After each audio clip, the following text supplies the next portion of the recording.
Ну вот и все, закончились каникулы. Жаль. А у меня тут ничего никто не сделал, пока меня не было. Это что за дела, вообще непонятно.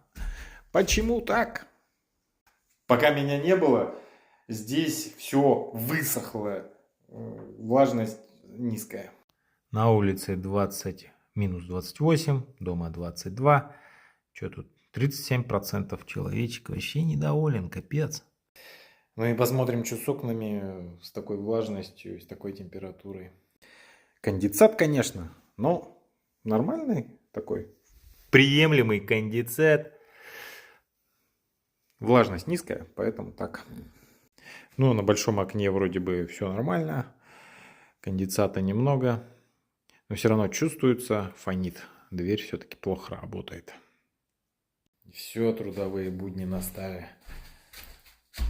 Надо фигачить.